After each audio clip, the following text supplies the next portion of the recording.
today's Workplace Podcast disclaimer. JT Wilson. This podcast is intended to provide general information about various recent developments in employment law and human resources best practices. Nothing in this presentation or in the comments of Ms. Johnson, Ms. Shannon, or any guest should be considered as the rendering of legal or other professional advice, and it is not directed at any specific cases or circumstances. Listeners are responsible for obtaining the necessary advice about their specific situations from their own counsel.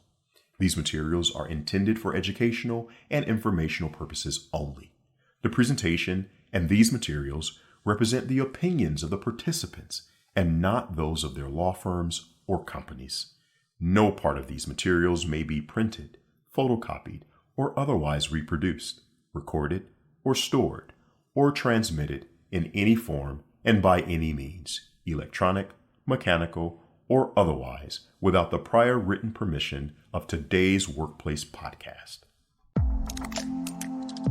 Welcome to Today's Workplace, a podcast created to keep employers current on the latest employment law trends while providing proactive solutions to the everyday issues arising in today's rapidly changing workplace. Is your business prepared for today's workplace? Let's find out with your hosts, Barbara Johnson and Belinda Reed Shannon. Welcome to today's workplace, and thank you for joining us.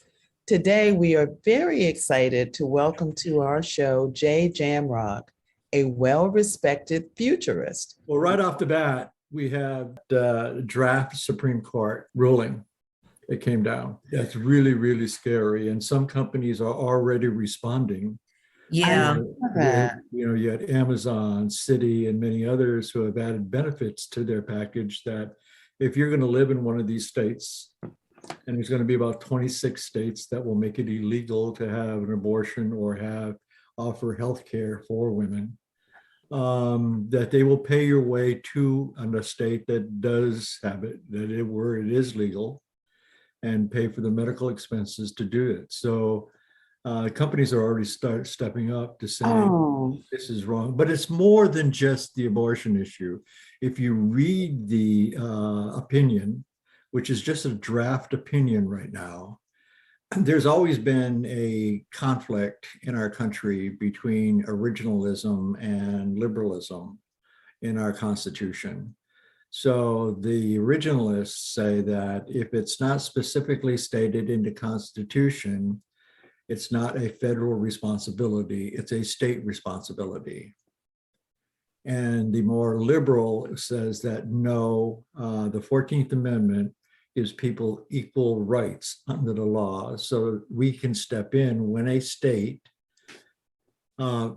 takes rights away from a minority of the population, et cetera, and pass laws that say you can't do that. So there's no slavery. Slavery is not mentioned in the Constitution, but states had it because of states' rights. And the originalism of the Constitution said, the Supreme Court said we had to stay away from states' rights. But no, we eventually said, no, slavery is wrong. And to pass it, voting rights was the same way. Interracial marriage was against the law in many states until 1967.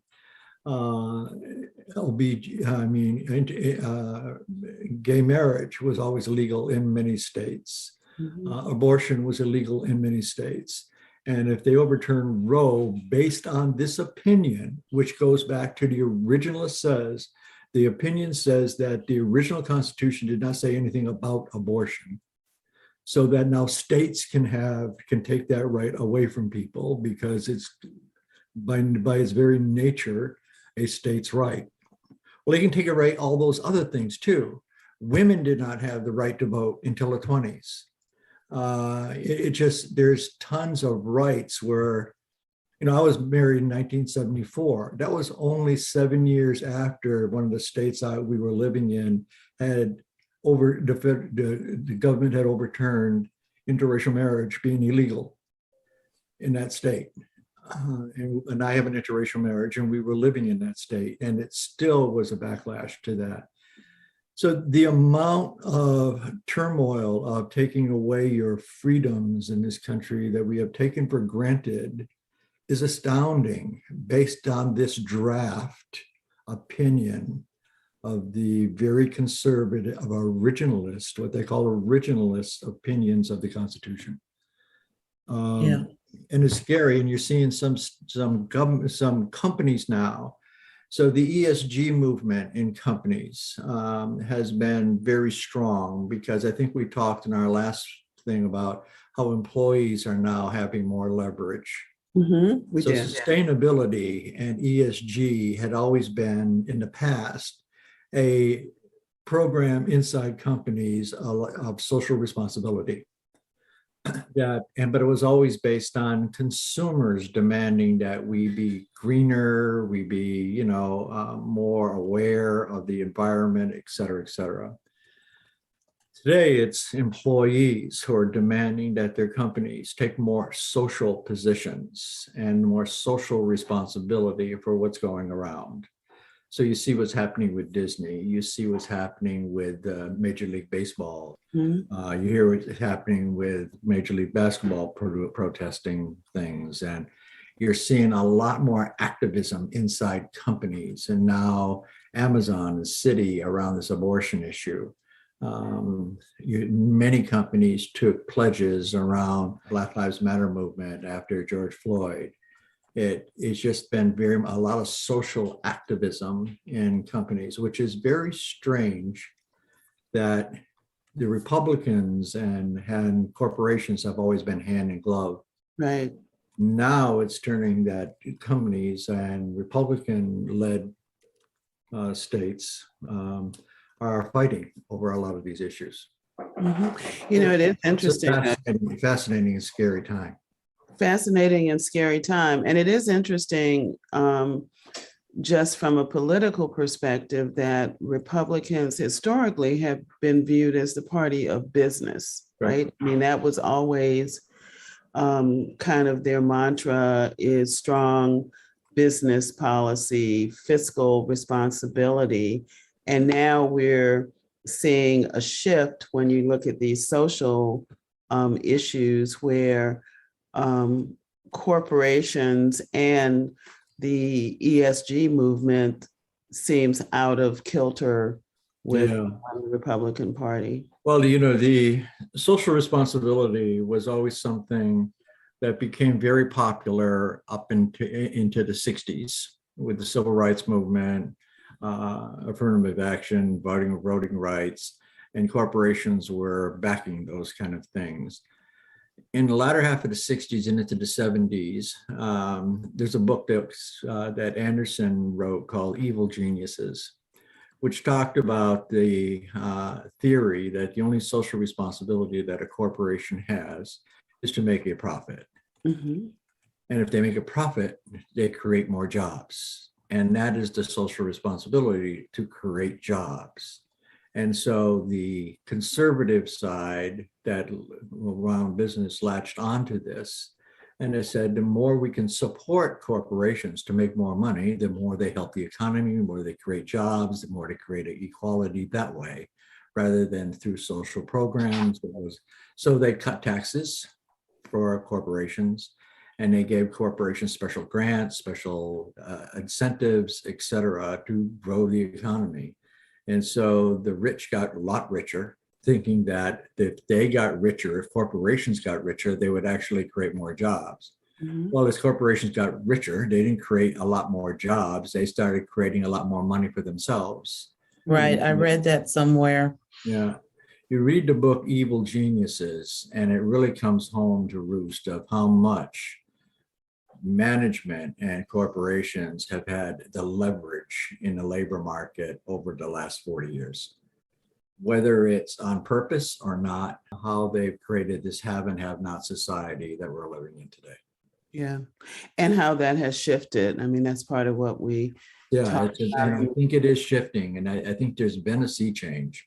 Definitely. And I can show you some graphs if you want to see those graphs. But anyway, I think that's a huge issue I saw some of the issues you wanted to talk about. Those are great issues, and let's get into those. But as I'm talking right now, I think this is a huge issue for us going forward as a Mhm. country and as Yeah. corporations. Yeah, I mean, because what people are experiencing in terms of what they perceive as fairness and equity in the workplace, right? Right. Particularly when it's economic related, will greatly impact then the political trends and the things, and how we shift We'll politically. see. We'll see. Yeah. We need people to really feel the pain and come out and vote and vote for the right people. We have a lot of crazy people running for government. Mhm. And we've got to be able to get the ones who really believe in freedom and democracy and our way of life can be better. I mean, you don't want people to have abortions, but you don't have any child care. You don't have universal health care. You don't have any assistance for single moms that can work. Their health care isn't subsidized. We don't have any help with drugs and the price of drugs. And all those bills that have been passed, especially the Women's Health Act, which has been passed the House but was shot down by the Senate, are not being passed. So they want women to have children, irregardless of how they got pregnant, but they give them no support afterwards. Zero. Yeah. Right. Not the health care, but either the physical or the mental Right. support, as well as the tangibles that you already, I don't listed. know what 17-year-old girl is ready to be a mother. Yeah. And unfortunately and painfully, there are 11 to 15-year-old girls Yeah. facing the same, Correct. yeah. And it's, the cost of that on society is tremendous. I think it's a lot more than they think, Now, we want right to life, but we have a death penalty that we want to keep. Yeah. I don't understand it, but Well, I'm not that smart. Well, we've just come through a era of historic contradictions, so unfortunately We continue with historic contradictions. Yeah. It's getting even more so. But anyway, we're getting into politics and we probably shouldn't go there. We're going to talk for a minute now about cultural renovation. That was where we ended our last episode, and we talked about the concept of cultural renovation and the work that your organization, especially Kevin Oakes, has done around culture renovation. So what is renovation? How does it differ from transformation? And how does an employer accomplish this kind of renovation that leads to a well-functioning workplace? So we went into the study, and I headed up the study. Kevin, by the way, is a tremendously good writer. And he took the research and did a lot of interviews of companies and actually put a very well-written book together that takes all our research and really lays it out in a great pattern. So what happened is we did a study on culture transformation, culture change, because that was the popular term. And when we looked at the data, there was over 7,000 companies that responded to the survey. So I was in data heaven because I love data and tell the story. And we had a number of dependent variables that we were looking at that we could compare the independent variables to. So a dependent variable is something that like market performance or healthy culture or productivity or transformation success. And we could look at correlations between what companies were doing and those factors.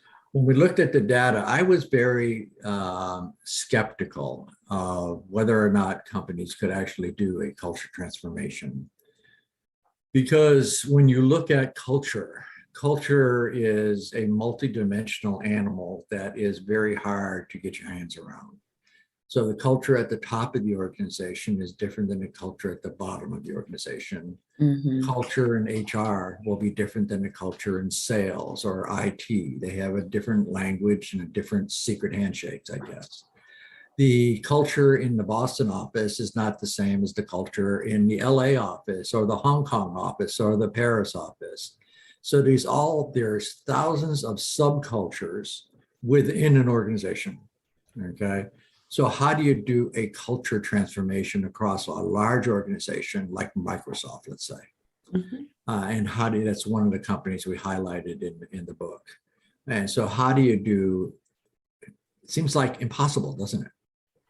Well, what we found with the data, out of those 7,000 companies that were trying to do culture transformation, about 15% said they were successful. And so, wow, I mean, that's not a lot, okay? Because of the database, it was enough for us to really analyze what they were doing differently. And so we looked at the data, and there were about 18 things that they were doing differently to be successful. And we divided them up into 3 categories called plan, build, and maintain. What we saw was the companies who were successful were not trying to transform or change their culture. What they were doing is renovating their culture. They were looking at the past and said, what was successful in the past? And can we renovate our culture to actually build on what was successful in our past? Can we get rid of the things that are holding us back and keep the things that made us a success in the past? So it's more like renovating your kitchen. Your kitchen is still your kitchen, but you'll change the countertops from Corian to granite, okay? Or you'll change the cupboards. It's still a kitchen. You're just renovating it. You're modernizing it. You're making it more sellable, whatever. And that's exactly what successful companies were doing. They were renovating it, their culture. They weren't trying to completely change it or transform it. They were actually looking at building on success of the past and really looking at it to find out where are the things that are holding us back or that we had accumulated over the years that we should have not of, and let's get rid of those, okay? So there were 18 things we found. There were 6 things around planning. One of the bigger things around planning was the culture champion in a renovation has to be the CEO and has to set the tone. And that senior leadership team has to fully buy into that. And they have to communicate. And then when they think they've communicated enough, you got to communicate some more. Okay. So that's that ownership is where it starts there. The companies that are successful in renovating, they also had listening strategies where they went out and actually listened to people, what was working, what was not working, and all those subcultures that I talked about. Is there something that cuts through all those subcultures that we can say is our culture that we may have had in the past that we want to have again? So at Microsoft, there was a couple of them. Innovation was a big part of it. But a growth mindset was another big thing that they used to have a long time ago, but they lost. And so they wanted to get back to that growth mindset kind of way of thinking. And the CEO talked about it all the time and gave examples of it. Like they had an AI bot that they called Tay. And they put it out there. And what people quickly learned was this was AI. It wasn't a human being, it was AI. Of course, AI learns from what it is given. Right. So people started giving it misogynistic and racist kinds of stuff. And when it answered your questions, it gave misogynistic and racist answers. And they had to pull the plug within an hour because that's how fast it was going down the wrong track. So Satya, who wrote the book Hit Refresh, which is all about hitting refresh at Microsoft, came out right away and said, building on a growth mindset, we will apologize to our customers. We did it wrong. We will get it right the next time. Let's learn from our mistakes and go forward and not dwell on them, but go forward. but we'll learn from them. So it was all about that listening strategy all the time. And Microsoft actually has a daily pulse survey of their employees. So Wow. they're listening to their employees every day. IBM does it, Amazon does it. Many companies now have these listening strategies. And the executive team will go out on listening tours and just listen to what the employees are saying. The ones who are great right now with this return to quote unquote office kind of philosophy or whatever they're going to do, they're on listening tours right now, listening to their employees, listening to their needs, listening to their wants. So it's a whole listening strategy. That's the planning phase. And there's other things important in there. Then you have the building stage. And one of the key things around the building stage is identify your blockers and get rid of them. Okay, you can do it humanely, but they cannot remain in the organization if they're going to block your going forward in your culture. And so identify them. And there's ways to do this. There's called organizational network analysis. There's different ways of looking at how the organization is networked, who the energizers are, who are the blockers, who are the influencers in the organization, and really leverage them and get rid of the blockers. The other thing is giving all levels of managers a lot of training. What are the behaviors we want in this new renovative culture that we're going to have?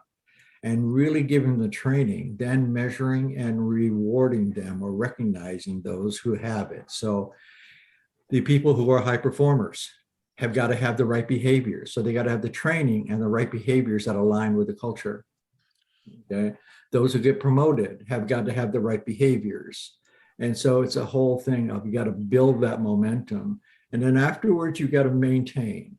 And that means a lot of stuff around HR, all the HR stuff around how you hire, how you develop, your performance management, all the different things that HR does have to be aligned to that culture that you want to maintain, because it has to be maintained. So there's three phases that we saw that successful companies did well above everybody else. I mean, it was remarkable when I looked at the data and I started cutting it by success and not success.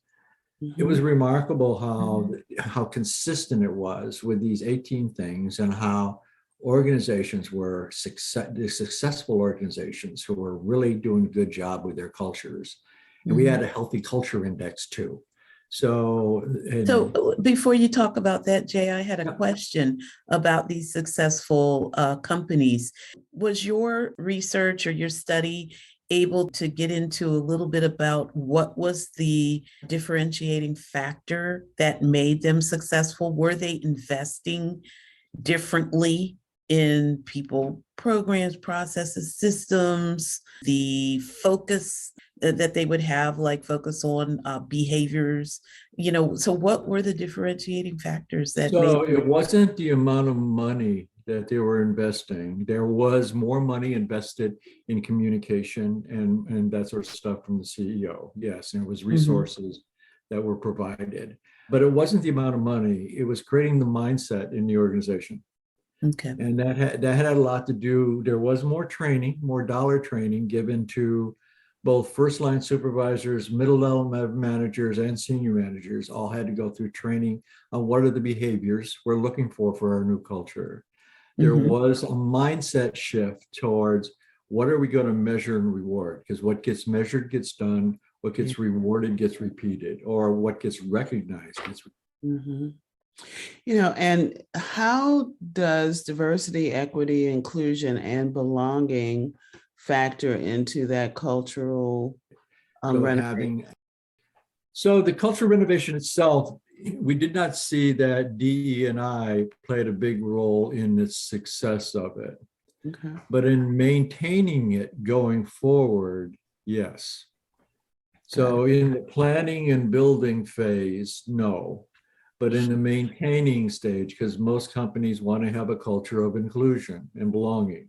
And so having that is part of the mindset shift change that you need to have in your organization. Now, whether or not they're successful yet at that aspect of their culture is another thing. So we've done studies looking at since the George Floyd incident and the Black Lives Matter movement. We've looked at the pledges that companies made and the successes they have made towards those pledges, and it's not very good information. So there was a lot of pledges that have been made, but not a lot of success yet. So there's a ways to go. There's good research that's being done in some companies around belonging and inclusion, and how much it really helps with the retention and engagement of people. Very good research where they actually did control groups and study groups and giving different messages to each one. Before we leave this topic, I do think it would be helpful to step back.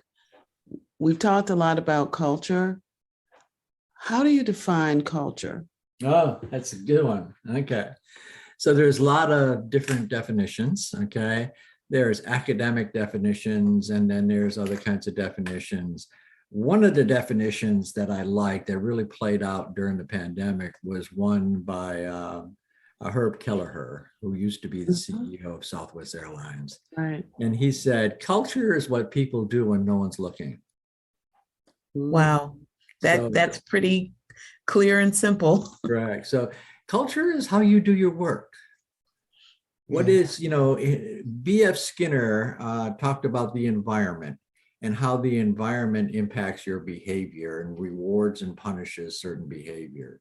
So the culture is the environment you work in and all the unwritten rules that punish and reward your behavior, especially your behavior when no one's looking. Right. Okay. So what do you do when no one's, so I used to run a warehouse in my previous lifetime. And what would drive me crazy was having boxes left on floors. We had 55,000 line items. And when a box is left on the floor, it should be put on the shelf. It should be up there. And people would walk around it. And I hated that. And so changing that culture was key to making my warehouse run more efficiently and effectively. And so I had to model the behavior, teach the behavior I want, but also model the behavior too. So I would get out of my desk and get out there in the warehouse and start putting copper pipes away and elbows and all kinds of things. I would be there doing it, and they would see the behavior. I would speak the behavior, and I reward people for doing that behavior, especially if they did it when no one was looking. They just did it as part of their job. So that's a simple example. In a large corporation, it gets, you have to multiply it through tons of managers behaving the same way. Right. So it's hard to find because it's the rewards and punishments you get that are unwritten, or how work is done in an organization. Another example is, if you have a union environment, and the union is dissatisfied with management, which is all the time. But you got certain people who will put in the overtime, will put in the extra duty, will do the extra stuff. The union, their colleagues call them, scabbers. Give them terms. So the environment is punishing them for doing the right behavior. So a healthy culture, the environment rewards people for the right behavior. In a toxic culture, it rewards them for the wrong behavior. Okay. And toxic culture right now is the number one reason why people are leaving organizations. Yeah. It's 10.4 times more correlated to quitting than compensation is. And so toxic cultures are one of the things that we're addressing big time with our research right now. In fact, we have a whole thing where we can scrape social media to determine how toxic your culture really is, if it is at all. You've been listening to Today's Workplace with Barbara Johnson and Belinda Reed Shannon. If you like what you heard, click subscribe so you don't miss out on future updates and episodes. For more information about today's episode, check out todaysworkplace.com. That's TODAYSWORKPLACE.com.